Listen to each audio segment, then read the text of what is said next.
Muito bem, irmãos. Eu queria retomar um texto que nós começamos a pensar nele no dia 9 de fevereiro. Que está em Lucas, no capítulo 16. É um texto em que nós vimos parte dele, a parábola do administrador infiel, ou como diria o pastor Vinícius, o administrador espertalhão, esperto. E Jesus vai o elogiar por isso. Eu queria retomar esse texto e dar sequência, como se fosse uma parte 2 dessa mensagem, para concluir todo o raciocínio. Pedi licença para o pastor Vinícius para fazer isso, então estou com a licença do nosso pastor para concluir esse texto. Então, Lucas 16, a partir do verso 1. Se você está nos acompanhando aí de casa, do trabalho ou algum outro lugar, faço a recomendação de você tentar assistir aí a mensagem do dia 9, que está no na nossa página do Facebook, dia 9 de fevereiro. Lá tem a parte 1, ficar mais completa a compreensão do texto. Eu não posso, não tenho tempo hábil para passar por todas as lições, mas quero aqui relembrar algumas coisas que aprendemos para dar sequência. Lucas, o capítulo é o de número 16, o verso 1 diz assim: quantos encontraram pode dizer amém? Diz assim o texto da palavra do Senhor. Jesus disse também aos seus discípulos: certo homem rico tinha um administrador. Um dia ele recebeu uma denúncia de que esse administrador estava desperdiçando os bens dele. Então, chamando-o, lhe disse: que é isso que ouço a seu respeito? Preste contas da sua administração, porque você não pode mais ser o meu administrador. Verso 3. O administrador então se pôs a pensar: que farei agora que estou sendo demitido pelo meu patrão? Trabalhar na terra? Não posso. De mendigar tenho vergonha. Já sei o que vou fazer, para que quando for demitido as pessoas me recebam em suas casas. Verso 5. Tendo chamado cada um dos devedores do seu patrão, perguntou ao primeiro: quanto você deve ao meu patrão? Ele respondeu: 100 barris de azeite. Então o administrador disse: pegue a sua conta, sente-se depressa e escreva 50. Depois perguntou a outro: e você, quanto deve? Ele respondeu: 100 sacos de trigo. O administrador lhe disse: pegue a sua conta e escreva 80. Verso 8.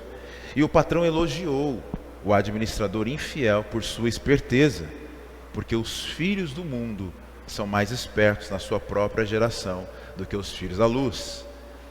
E eu recomendo a vocês: usem a riqueza injusta para fazer amigos, para que quando a riqueza faltar, vocês sejam recebidos nos tabernáculos eternos. Verso 10. Quem é fiel no pouco, também é fiel no muito. Quem é injusto no pouco, também é injusto no muito. Portanto, se vocês não forem fiéis na aplicação da riqueza injusta, quem lhes confiará a verdadeira riqueza? Se vocês... Verso 13, desculpa. Nenhum servo pode servir a dois senhores, porque irá odiar um e amar o outro, ou irá se dedicar a um e desprezar o outro. Vocês não podem servir a Deus e à riqueza. Feche seus olhos mais uma vez, por favor. Vamos pedir direção a Deus. Pai, nós queremos mais uma vez declarar nossa dependência do Senhor. E enquanto abrimos as Escrituras, estamos expostos a ela. E é nesse lugar que queremos ficar. Queremos abrir também junto com ela o nosso coração, pedindo a direção, a capacitação e a iluminação do Teu Espírito Santo, para podermos compreender as verdades contidas nesse texto. Nos ensina, nos instrui, ó Deus, ajusta a nossa expectativa, nos ajuda a ser melhores mordomos, fiéis ao Senhor em tudo aquilo que o Senhor tem confiado a nós. Meu desejo é que o Senhor nos aquiete, mas também nos incomode nessa manhã, para que possamos sair, ó Deus, dessa zona tão confortável, dessa vida confortável que temos vivido, para a glória do Teu nome. É o que nós oramos, em o nome de Jesus. Amém e amém.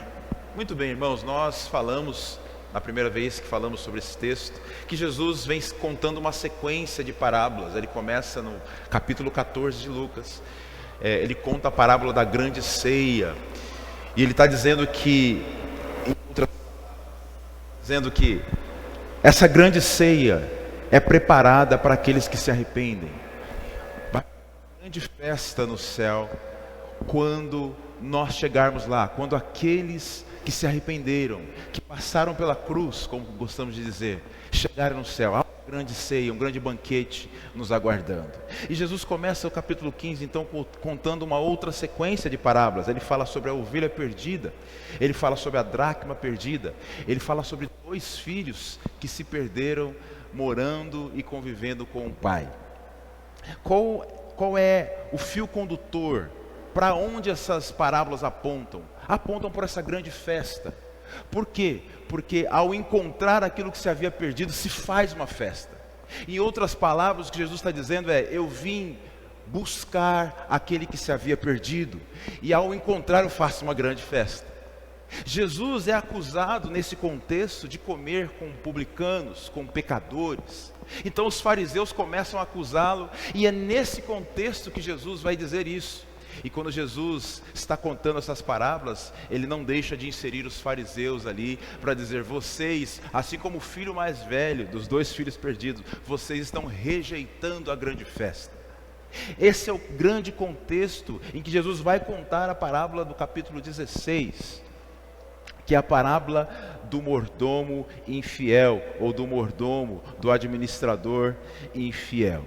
Muito bem, irmãos, nós aprendemos também que naquele contexto era muito comum que os grandes fazendeiros, homens que tinham muito dinheiro, muitas riquezas, contratassem gestores para administrar as suas fazendas.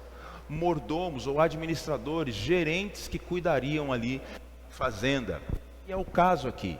Jesus está contando a história de um homem que cedeu, que deu autonomia, deu direitos a um gestor para gerir toda a sua fazenda, todos os seus empregados, tudo aquilo que a fazenda produzia.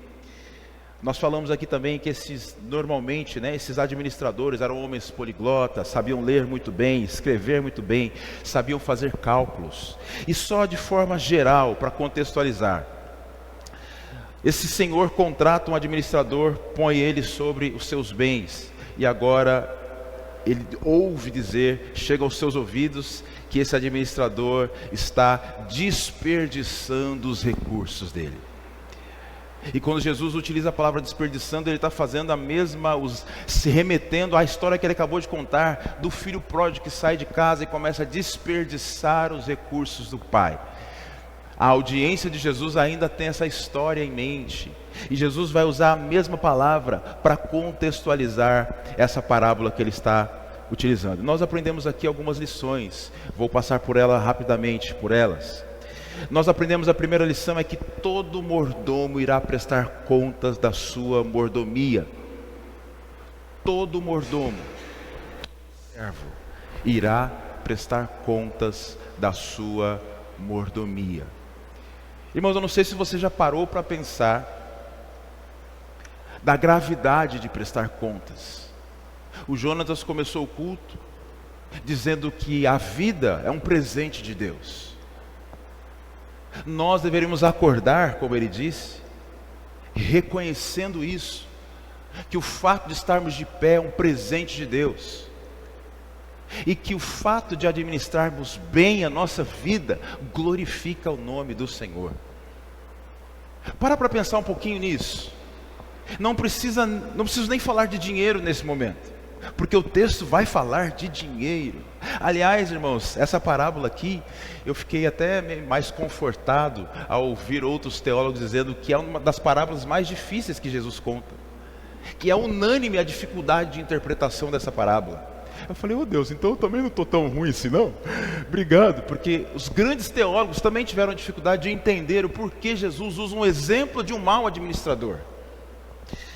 Mas voltando aqui, irmãos, eu não sei se você já parou para pensar que você foi munido, ainda que alguns nasçam sim com certo tipo de deficiência, mas você foi munido de audição, de visão, de paladar, de olfato. Imagina se prestar contas disso a Deus. Eu fiquei pensando, onde estão os meus ouvidos? O que tem ocupado os meus ouvidos? Se eu fosse prestar contas a Deus, da vida e da saúde que Ele me deu, o que eu diria a Deus, de onde estavam os meus ouvidos? Aonde estavam os meus olhos? O que tem ocupado as minhas mãos? Com que nós temos gastado nosso tempo, irmãos? Essa é a grande mordomia. Lembra dos 3 T's? Tesouro, talento, tempo. O que Jesus quer despertar na sua audiência ao contar essa parábola, e se você notou, o primeiro verso dá muita dica de com quem Jesus está falando. Jesus está falando com discípulos. Então, se você me ouve aí de casa, onde você quer que esteja, Jesus está falando com discípulos. Não que essa palavra também não se aplique àqueles que não são discípulos ainda, mas é para nós. É essa mordomia que vamos prestar contas. Então a primeira lição é: todos nós vamos prestar contas a Deus pela mordomia que Ele tem confiado a nós. O que Jesus diria a meu e a seu respeito? Porque a acusação do Senhor a esse administrador é: você é gastão, você tem desperdiçado recursos. O que Jesus diria a meu e a seu respeito? Gastão! Ou então, mão de vaca! Para pensar nisso. Eu não posso deixar de dar o exemplo, né, irmãos, para as mulheres, né? Depois eu pego os homens também. Irmãos, vocês já notaram, já abriu o guarda-roupa de uma mulher? A quantidade de sapatos, a quantidade de bolsas. E às vezes eu tenho uma mulher lá em casa, às vezes ela para na frente, não sei a Jaque lá, pastor, mas às vezes a minha para na frente do guarda-roupa e fala: não tenho roupa para ir no culto hoje.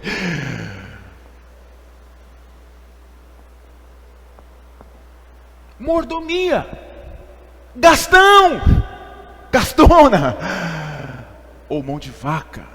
E eu conheço por outro lado gente que anda com sapato rasgado, mão de vaca.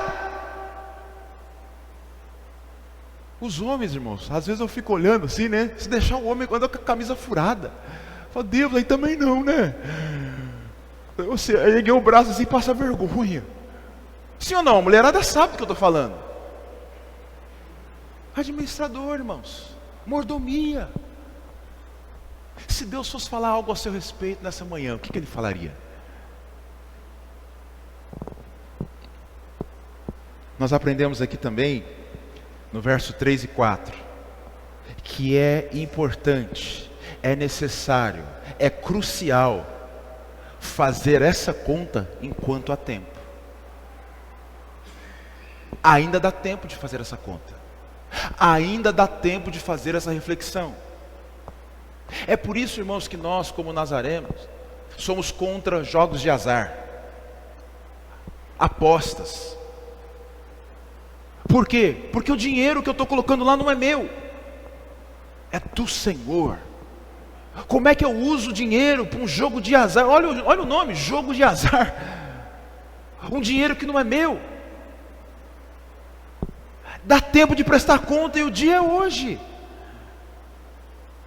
O livro de Hebreus vai dizer que se hoje ouvires a voz do Senhor, seu Deus, não endureçais o vosso coração.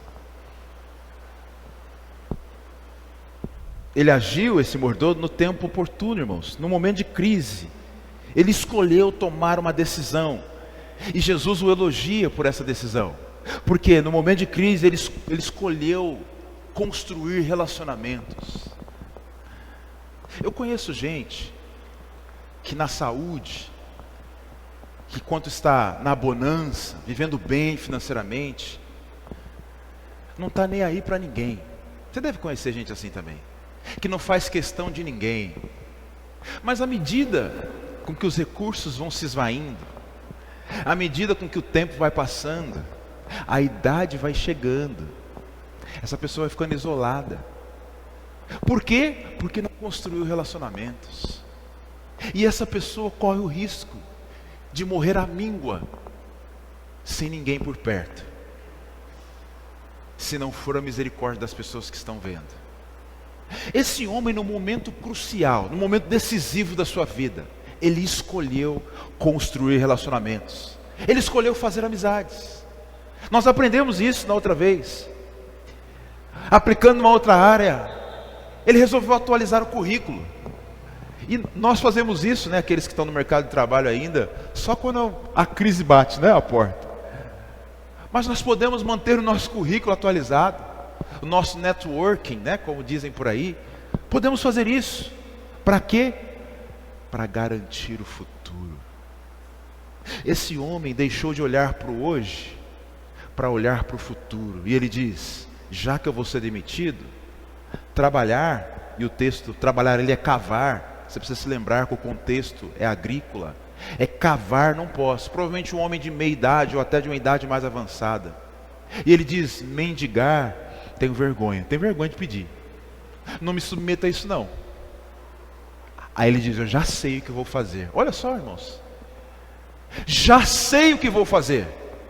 Ele começa então a melhorar, ou antes que a má reputação chegue, ele fala: eu vou construir uma reputação. E ele começa então a bater nas portas dos devedores. Você lê o texto comigo e dizer: quanto você deve, quanto você deve, quanto você deve. E aqui o texto, Jesus nos dá só 2 exemplos de pessoas que deviam ao Senhor, mas a ideia aqui é que os 2 representem todos os devedores desse Senhor. Nós aprendemos também que, como o apóstolo Paulo diz, que se nós vivemos só com os olhos nessa terra, com as coisas do agora, nós somos os mais miseráveis dos homens e das mulheres. Como você tem construído o seu futuro? Como você tem olhado para o futuro? E o futuro não aqui, um futuro na eternidade. O que você tem feito para construir a sua reputação para a eternidade? Nos versos 5, ou dos 5 a 7, nós vamos ver agora esse mordomo chamando os devedores. E ele vai dar um desconto para os devedores. Se você se lembrar do tema dessa mensagem, eu chamei de a economia do reino. Que a economia do reino é a economia do perdão das dívidas. É a economia do desconto, irmãos. E ele vai chamar então os devedores e dizer: quanto você deve? 100 barris, anota aí 50. Quanto você deve? Anota aí 80. Ele dá o desconto de 50% a um, 20% ao outro. E eu apliquei para os nossos dias. Porque, irmãos, se nós sairmos às ruas, se nós, no nosso ambiente de trabalho, na faculdade, enfim, ao nosso redor, estão cheios de devedores. Se olharmos para o lado, cheio de pessoas que devem a Deus, que devem devoção. Pessoas que um dia conheceram o Senhor, ou que nem conheceram de fato ao Senhor. E nós deveríamos ter esse comportamento de: quanto você deve mesmo? Deus mandou dizer que a tua dívida está perdoada. Nós falamos disso no primeiro encontro. Nós falamos que nós não fomos chamados para cobrar cada centavo das pessoas. Pelo contrário, irmãos, nós fomos chamados para gerar e levar justiça à sociedade. Por isso o apóstolo Paulo, o apóstolo Pedro fazem questão de dizer que nós somos mordomos e administradores de Deus. Dispenseiros, o apóstolo Paulo vai usar a expressão. E eu até usei o exemplo de ir à despensa, pegar o que está faltando na cozinha, para levar à cozinha. Então nós, como dispenseiros de Deus, vamos à despensa de Deus e trazemos o que falta para o mundo. O que falta no mundo? Falta confiança, falta a construção dos relacionamentos ou restauração deles, falta justiça social. E nós estamos esperando que o governo faça justiça social, ainda que ele seja, pela legislação, obrigado a fazer. Irmãos, esperar isso é esperar sentado, como diz o ditado. Deus nos chamou exatamente para isso. Como é que nós vamos fazer isso? Eu vou usar a palavra infiltrando, né? mas nos estabelecendo, estando aonde as pessoas estão, estando no governo, estando nas instituições federais, municipais, não é, Edson? Governamentais, legislativas e assim por diante. Nós somos chamados para ofertar, curar o mundo, nos sacrificar pelo mundo, perdoar as pessoas, cuidar de quem não merece. Isso é ser administrador. Porque nós somos a sociedade do mérito, né, irmãos? Ainda que a sociedade lá valorize isso, pessoas que se destacam por mérito, e no mercado de trabalho é assim, deve ser assim mesmo. E eu dei até o exemplo, né, de que estão querendo implementar já algumas, pelo menos mais de um século, socialismo, comunismo, ter tudo em comum, repartir tudo, todo mundo ter os mesmos direitos, todo mundo ter acesso às mesmas coisas. Irmãos, isso não funciona. Por que não funciona? Porque nós estamos esperando, ou essas pessoas esperam isso de pessoas que não foram regeneradas, não nasceram de novo, não tiveram a mente transformada, não tiveram o coração transformado. Deixa eu dar um exemplo mais prático, você vai entender o que eu quero dizer. Você já parou para pensar como são os nossos relacionamentos com as pessoas mais próximas a nós? Como é o seu relacionamento com o seu cunhado? Aqueles que são casados e o cônjuge que tem irmão, irmã. É estranho, não é? Eu conheço poucos relacionamentos em que o cunhado ou a cunhada tem liberdade de chegar na casa do outro e abrir a geladeira e pegar o que está lá, à vontade. Olha que estranho. Olha que estranho. Eu conheço poucas pessoas, parentes, às vezes próximos, que têm essa liberdade de chegar na casa de alguém, de um parente, ver o que está na cozinha, lá em cima do fogão, e falar: sabe, dá licença, eu estou com fome. Ligar o fogão, esquentar a comida e comer. Você já viu isso acontecer? Eu nunca vi. Olha que estranho. Agora pensa comigo, se nós, regenerados aqui, não fazemos isso, o que vamos esperar das pessoas lá fora? Como vamos esperar que as pessoas lá fora abram a sua despensa, ainda que algumas façam, e repartam com a comunidade, com quem não conhece?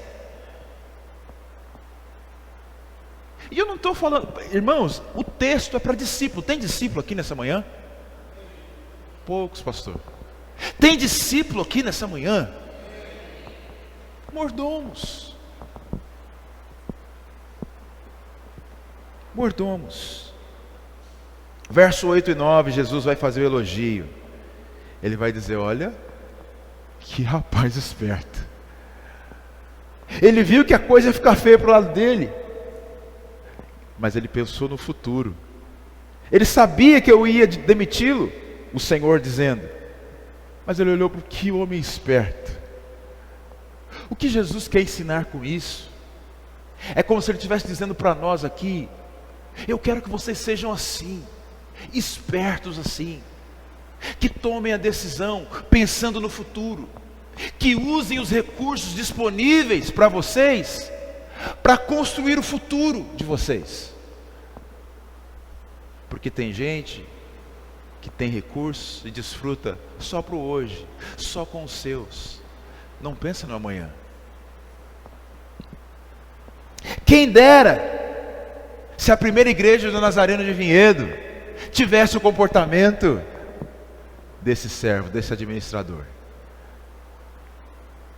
que quando a crise bate, já sei o que vou fazer. Que quando o Espírito Santo ministra ao coração, você precisa deixar de fazer isso, já sei o que vou fazer. Que quando o Espírito Santo incomoda, você precisa orar mais, já sei o que eu vou fazer. A partir de hoje eu vou orar mais. Você precisa abrir sua boca para falar do amor de Deus, o que Deus fez na sua vida, já sei o que vou fazer. Eu me lembrei de quando Jesus escreve à igreja no Apocalipse, ele diz: eis que estou à porta e bato. Se alguém ouvir a minha voz, abrir a porta, eu entrarei. Irmãos, Jesus está à porta da igreja. Jesus está à porta do nosso coração todos os dias. Posso entrar hoje? Posso entrar hoje? Posso ajudar você a administrar os recursos hoje ou você vai fazer sem mim? Essa compra você vai fazer mesmo? Você precisa disso mesmo? Você tem certeza que precisa disso?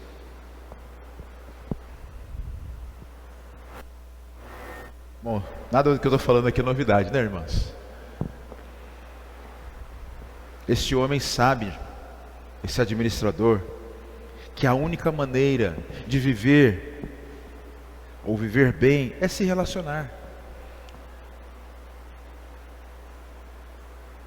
Eu cresci com uma frase, ou uma das frases que eu cresci é: nós somos pobres, então nós só temos o nome, zele pelo seu nome. Ou seja, construa relações cujo seu nome fique em boa reputação. Não fique devendo para ninguém. Não minta, não engane ninguém. Tudo que você disser que vai fazer, faça.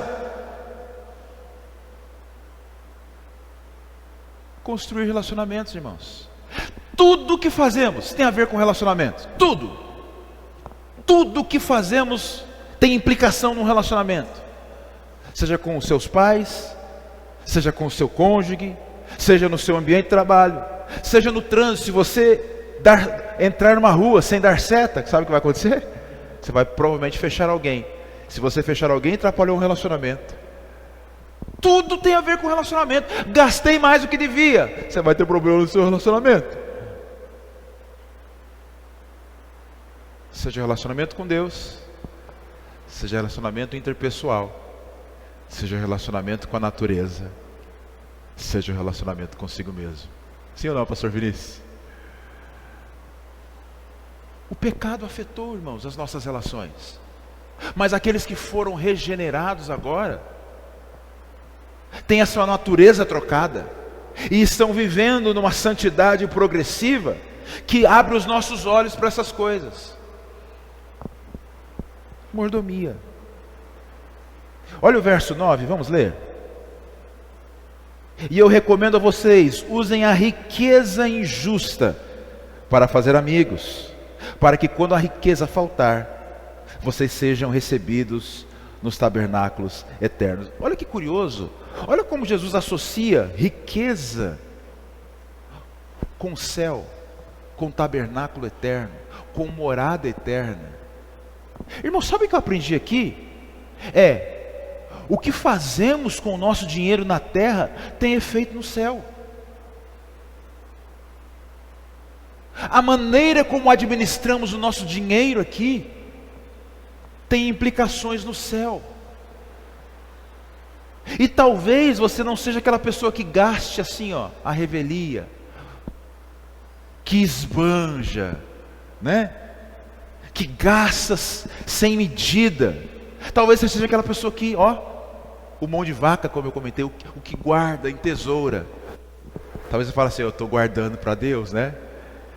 Mas se você ler a carta de Tiago, você vai ver que no capítulo 5 ele diz: olha, a riqueza de vocês, isso que vocês estão guardando, a ferrugem dessa riqueza está depondo contra vocês no céu. Sabe o que ele está dizendo? Gente que foi economizando,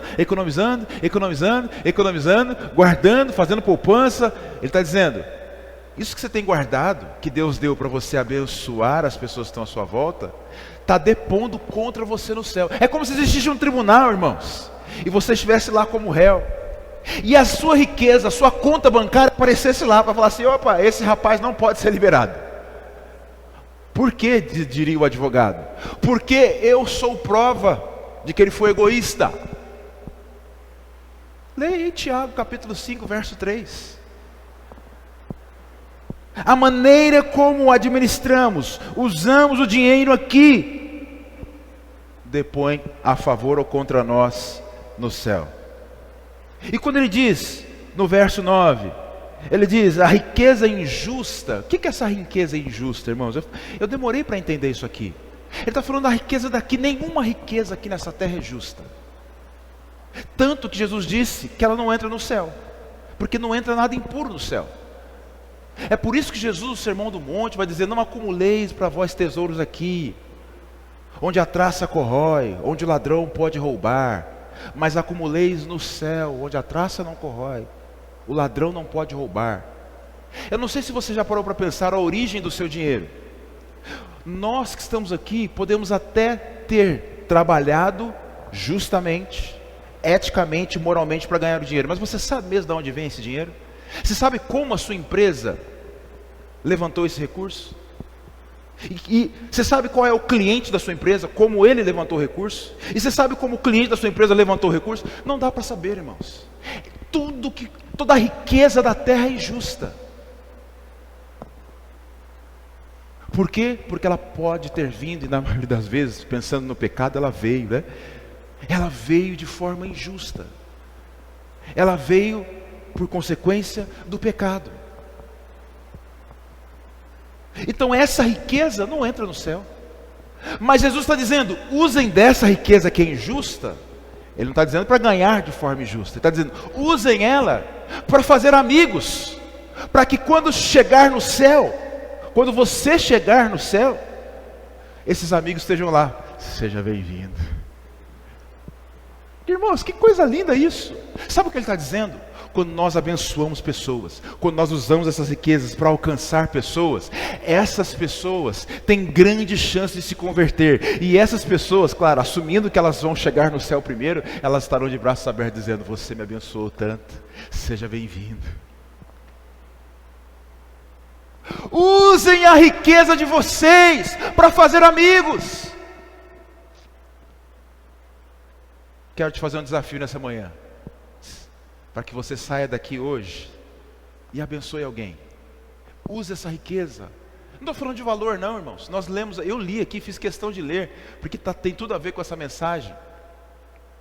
A viúva pobre. O texto é muito claro. As pessoas estavam dando daquilo que sobrava.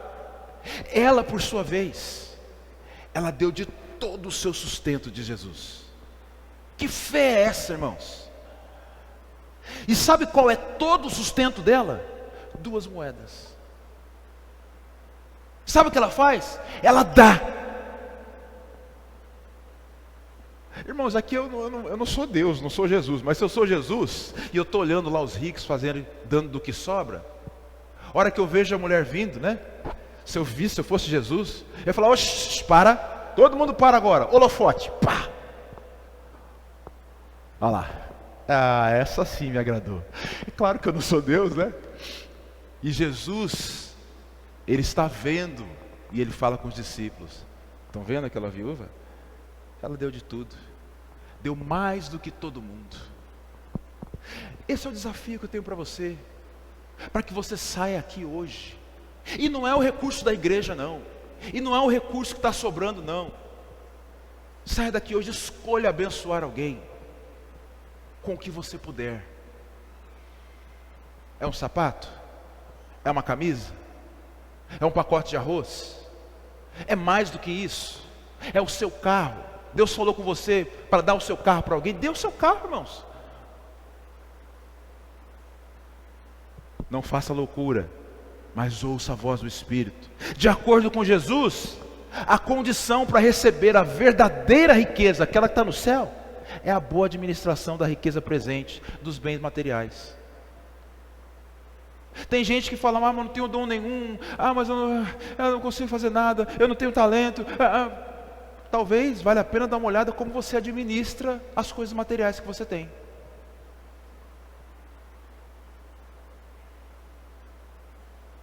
Talvez você esteja tão envolvido com as coisas materiais que Deus também não tem tempo para te dar, né? Uma coisa espiritual para você administrar. Ele fala, se eu der isso aqui, Ele vai colocar num canto. Lembra da parábola dos talentos? Teve alguém que enterrou o talento. A mordomia cristã é um bom aferidor de medidas para saber como é o nosso relacionamento com Deus. Quer saber como está o relacionamento de alguém com Deus? Olhe para a mordomia dele. Como ele administra as finanças, como ele administra o tempo, como ele administra os talentos. Os 3 T's. É um bom aferidor. Deixa eu olhar, Precisa calibrar alguma coisa? Não, está na medida. Se Deus fosse olhar para você hoje, a partir desse aferidor, o que Ele diria? Nossa atitude com relação ao dinheiro demonstra se estamos em obediência ou rebeldia contra a autoridade de Deus sobre a nossa vida. Vou repetir. Nossa atitude com relação ao dinheiro demonstra se estamos em obediência ou rebeldia contra a autoridade de Deus sobre a nossa vida. O maior investimento que nós podemos fazer, irmãos, não é em coisas, são em pessoas. Aqueles que caminham, se eu puder dar um testemunho pessoal, aqueles que caminham mais perto de mim sabem o que eu vou dizer. Desde quando eu entendi o Evangelho, na minha conta bancária, tenho lá débitos automáticos para pessoas. Pessoas. E eu não fico, eu estou fazendo, o que você está fazendo aí com a conta, com o dinheiro aí que está caindo na sua conta? Você pode me prestar contas? Ele vai prestar com Deus, ela vai prestar com Deus. O meu papel é abençoar pessoas com recursos que Deus me deu. Eu não espero que a igreja faça isso. Eu não espero que a instituição, o CNPJ, faça isso. Eu não preciso que ela faça isso. Verso 10 a 12 diz: quem é fiel no pouco, também é fiel no muito. E quem é injusto no pouco, também é injusto no muito. Portanto, se vocês não forem fiéis na aplicação da riqueza injusta, quem lhes confiará a verdadeira riqueza? Se vocês não são fiéis na aplicação do que é dos outros, quem lhes dará o que é de vocês? Oh, irmãos. Se o seu pai entrega o dinheiro nas suas mãos e você não administra bem esse dinheiro, como é que ele vai confiar em você?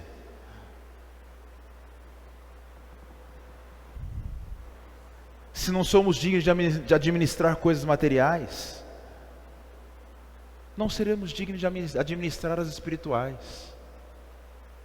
Tem gente, irmãos, que está na igreja há anos, olhando para cima, como se Deus não tivesse nada para ele, para ela, não tivesse propósito nenhum. Deus, não tem ministério nenhum, parece que eu não tenho vocação nenhuma, eu não sei o que fazer, estou aqui há tanto tempo.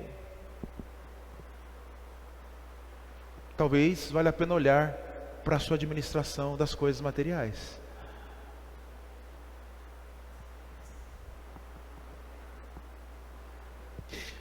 Talvez nós precisamos ganhar e crescer em maturidade. O apóstolo Paulo, em Gálatas, ele diz que, e ele pega o exemplo da época, como era, algumas famílias que tinham mais dinheiro contratavam professores, tutores para os seus filhos. E ele vai ensinar a igreja dizendo: enquanto o filho é menor de idade, ele está sob o cuidado de tutores. Os tutores dizem para ele como fazer, o que deixar de fazer, faz assim, faz assado, levanta essa hora, faz isso, faz aquilo outro. Mas quando ele atinge a maioridade, ou quando a maioridade chega, ele já não precisa de tutores. E Jesus está falando isso, ou melhor, o apóstolo Paulo está falando da em que nós não tínhamos Jesus. Pelo menos ele não tinha feito o sacrifício da cruz ainda. Ele está dizendo, a lei era como um tutor. As pessoas estavam debaixo da lei, e a lei dizia para onde elas deviam ir. Quando vem a maturidade, que é Jesus, nós não precisamos mais da lei. Nós temos Jesus agora. A lei é escrita no nosso coração. Agora é Jesus que nos conduz. Para isso nós precisamos crescer na graça e no conhecimento. Nós precisamos crescer em maturidade cristã. Talvez você não seja administrador ainda, porque você precisa crescer. Talvez você esteja debaixo de tutoria ainda. Em outras palavras, precisando do leite ainda. Jesus também advertiu a sua audiência, ele disse que a quem muito é dado, muito será cobrado. Pergunta, para caminharmos para o final: Deus pode confiar a você as riquezas espirituais? Deus pode. Você é bom administrador das coisas terrenas, materiais, para que Deus confie a você as espirituais? Lembra dos 3 T's? Tesouro, finanças, talento e tempo. Algumas pessoas dizem assim: não, pastor, sabe por que eu não dou? O texto está falando aí para dar, mas eu não dou porque eu ganho tão pouco. Quando eu ganhar mais eu dou. Mentira. Mentira. Ah, pastor, o senhor não me conhece, mas Jesus conhece. E ele diz que aquele que é infiel no pouco, será infiel no muito.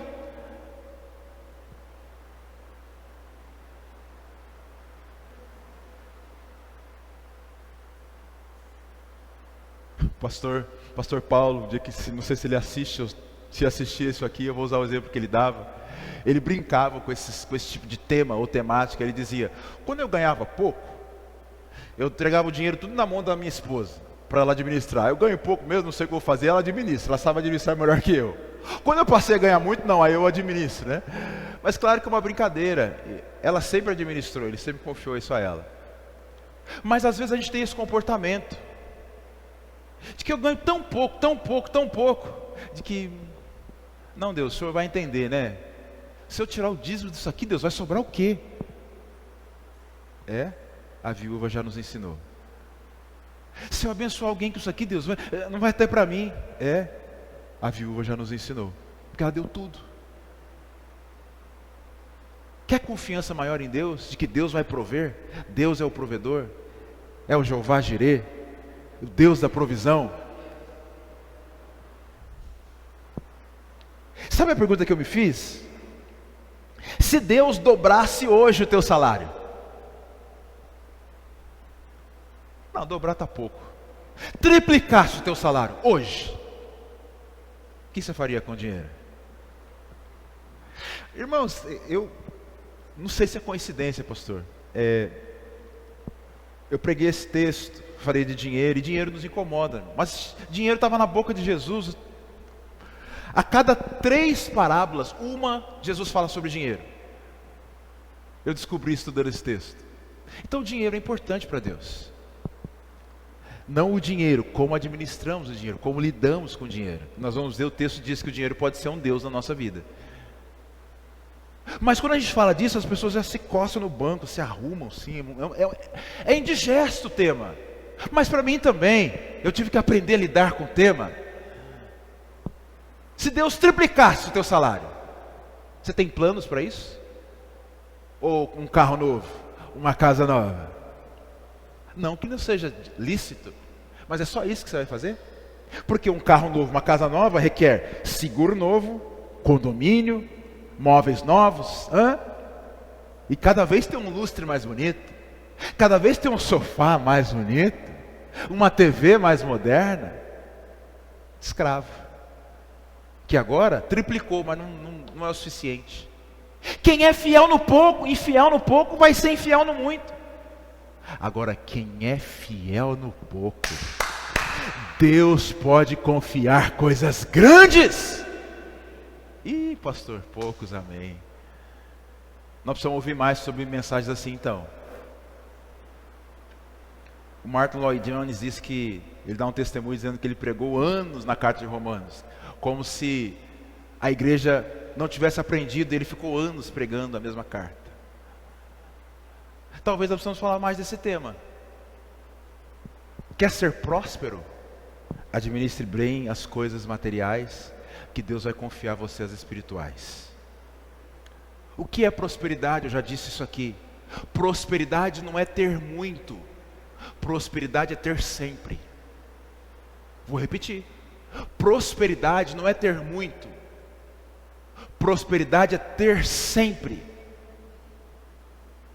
confiando num Deus que provê. Verso 13, Jesus diz: nenhum servo pode servir a 2 senhores, porque irá odiar um e amar o outro, ou irá se dedicar a um e desprezar o outro. Vocês não podem servir a Deus e às riquezas. Claro que eu não tirei esses números que eu vou dar aqui sozinho, mas de literatura. Na literatura, Jesus está retomando o Sermão do Monte. E na literatura diz que Jesus fala sobre fé 215 vezes. Jesus fala sobre salvação 218 vezes. E aí eu estou usando a expressão Jesus, né? Mas ao longo da Bíblia, talvez eu dissesse a Bíblia, né? Seria melhor dizendo. E a Bíblia trata de dinheiro, sabe quantos versículos? 2084 versículos. Isso nos ensina algumas coisas, irmãos. Por que eu estou dizendo isso? Porque o dinheiro é um tema de extrema importância para Deus. Porque mostra onde está o nosso coração. Talvez o dinheiro, ou talvez não haja outra coisa com maior potencial de ocupar o lugar de Deus na nossa vida do que o dinheiro. Talvez não haja outra coisa com maior potencial de ocupar o lugar de Deus na nossa vida do que o dinheiro. Aliás, o dinheiro é a única coisa, o único senhor com S minúsculo que Jesus reconhece. É o dinheiro. Ele diz: não pode servir a dois senhores, a Deus e ao dinheiro, porque ele sabe que o dinheiro nos escraviza. Quando o dinheiro ocupa o lugar de Deus, ou que Deus deveria ocupar na nossa vida, não é mais dinheiro, irmãos, é mamon. Quando o dinheiro ocupa o lugar que Deus deveria ocupar na nossa vida, não é simplesmente dinheiro mais, é mamon. É um Deus, com D minúsculo, que governa a nossa vida. E sabe o que eu aprendi? Que nesse momento agora, nas nossas bolsas e carteiras, pode ter dinheiro, mas pode ter mamon. Pode ter um Deus que te governa aí. Nesse momento, na nossa conta bancária, pode ter dinheiro que você vai usar, sendo senhor do dinheiro, administrando bem, ou pode ter um senhor que te administra. Fala: não gasta com isso não, segura aí, guarda, economiza. Olha para mim, olha como eu estou crescendo.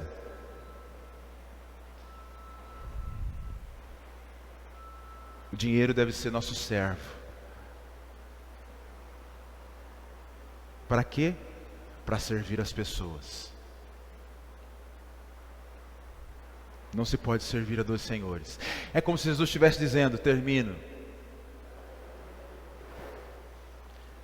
Você pode escolher servir ao mundo através do dinheiro, ou servir a Deus, o reino de Deus. E sabe o que eu tenho visto? Pessoas que querem viver o melhor dos dois mundos. Eu quero viver o melhor do reino, mas também o melhor do mundo. Não dá. Não dá. Se você viver o melhor aqui, não dá para viver o melhor aqui. Porque o melhor aqui é diferente do que está aqui. Os valores são diferentes. O pastor Vinícius e eu conversávamos sobre isso. Não dá para viver. E sabe o que é triste? Eu tenho visto pastores vivendo isso. O melhor do mundo. Os melhores hotéis, carros, casas, restaurantes, mas também quer viver o melhor do reino de Deus. Pastor, é proibido então comer comida boa, estar num restaurante bom? Não. Mas é só isso que você faz com o dinheiro que Deus te deu? Serve só a si mesmo? Tem gente que constrói um império de 4 paredes, irmãos, e vai lutar de unhas e dentes para manter o império, porque aquele império dá muito lucro. Termino. Um dia eu falava sobre mordomia numa palestra, e eu estou vendo um rapaz assim, fazendo assim, que não concorda com aquilo, não concorda com aquilo. E aí, no momento de perguntas e respostas, algumas pessoas começaram a perguntar, e ele pediu o microfone e disse: pastor, eu não concordo com isso não. Falei: não, então deixa eu te dar um exemplo sobre mordomia. Falei: se um pastor está numa igreja pequena, a igreja não tem condições de ajudá-lo financeiramente, está ali numa luta, tem família, tem filhos na escola, ele é convidado para ir para uma igreja maior, e a igreja maior oferece recursos, vai dar estabilidade para a família dele, e ele aceitar. O que você pensa sobre esse pastor? Mercenário, lógico, deixou a igreja pequena para ir para uma grande. Eu falei: e se você receber uma proposta de trabalho para ganhar 2 vezes mais na empresa que está ao lado, você deixaria sua empresa para ir para lá ou não? Claro que sim. Oh, vou ganhar mais. Falei, e qual a sua diferença com o pastor? Qual a diferença entre você e o pastor? Ele disse, mas ele é homem de Deus. Eu falei, e você não? Não, mas ele cuida das coisas espirituais. E você não? Não, mas ele cuida da igreja. E você não? Na cabeça dele, ganhar dinheiro na empresa não é espiritual. Na cabeça dele, o que ele ganha com o dinheiro da empresa, ele faz o que ele quiser. O que nós aprendemos com Jesus aqui é que existe uma mordomia em toda a nossa vida, em todas as áreas, irmãos. Então, independente se é pastor ou se é funcionário público, existe a mordomia e nós vamos prestar contas. Um não é mais espiritual que o outro nessa área, ou pode ser se ele lidar melhor com a mordomia. Deus não separa, esse aqui é o Geraldo que trabalha lá na empresa tal, e esse aqui é o Geraldo, ministro de louvor. Não existe essa separação. Para Deus é um todo.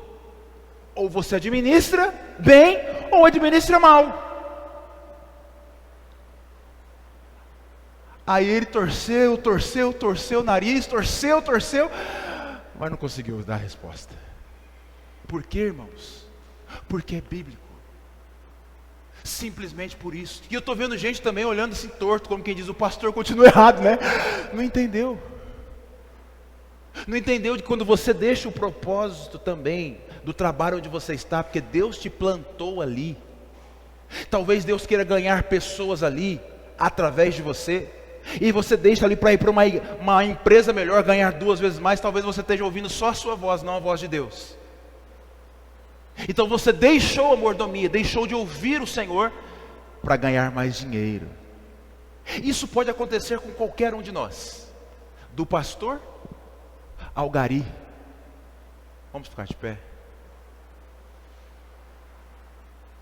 Que Deus nos ajude. Que Deus tenha misericórdia de nós. Feche seus olhos, por favor. Quero orar com você.